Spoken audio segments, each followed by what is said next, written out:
Good evening, ladies and gentlemen, and may it please the court. I would first like to thank Inventor Gorilla for releasing a 12-minute video response that did not respond to anything at all other than the fact that a video was made about him.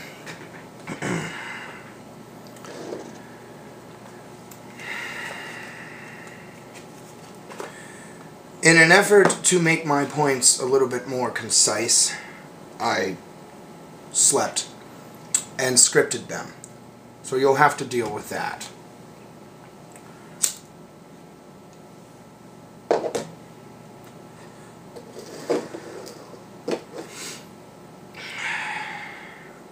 Without further ado,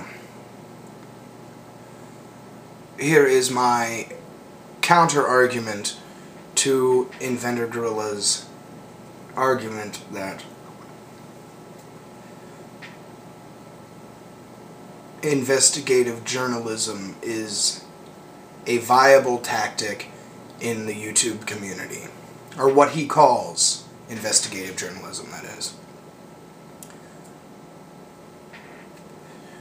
My concern with your argument, and where I feel that it fails to stand up to scrutiny, is first that this precedent would give any YouTuber the license to, at any time, launch a smear campaign, as long as it's shrouded in the guise of investigative journalism. Let's look at how this plays out in the long run. Person A, for whatever reason, has some sort of resentment against Person C. Person A claims that someone who wishes to remain anonymous has provided them with information. This source, which may or may not exist, is a list of negative behavior that Person B is alleged to have committed. Person A then goes on to make accusations, be they in question form or not, about Person B. Let's bring it back to the circumstances surrounding this case.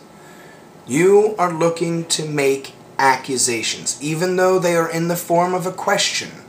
Questions such as, have you ever had anal sex with your daughter when she was 5 years old, are accusatory in nature. I'll even concede that your line of questioning is pertinent to the discussion that you're having with this individual.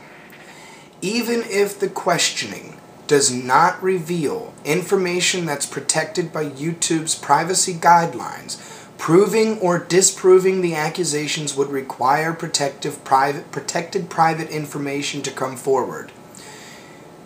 If the accusations you're making are true, if they are challenged, you would have to prove that your accusations are indeed true.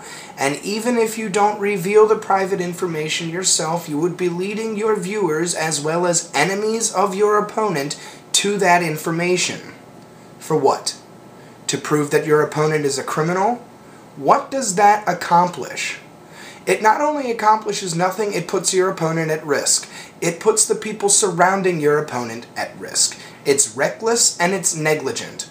And it's all just to expose someone in a video sharing community. And that's only if the accusations are true. To disprove the accusations would require your opponent to reveal that protective information, either by doing it himself or by leading viewers to it, and the same results occur. The second reason why your contention just doesn't pass muster is circumstantial to the case at hand. You assert that it is a person's motives behind their actions that are to be judged. I'm going to pose the following questions to you. And this is what your response should be. It should be a response to my first counter-argument and to these questions. Is it or is it not your contention that the person's motives are at some level material to be judged when evaluating their actions in YouTube videos? Yes or no? If the answer is no, then why is there any need for the investigative journalism? If the answer is yes, then why shouldn't the motives of the journalism also be judged? The Commonwealth asserts that the motives behind your investigative journalism, or whatever you want to call it, are an attempt to launch a smear campaign against someone whose views you disagree with and whose methods you disapprove of.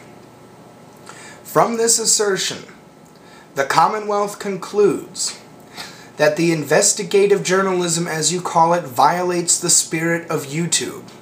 YouTube is supposed to be a video sharing community where people are free to discuss their opinions and put their activities on display.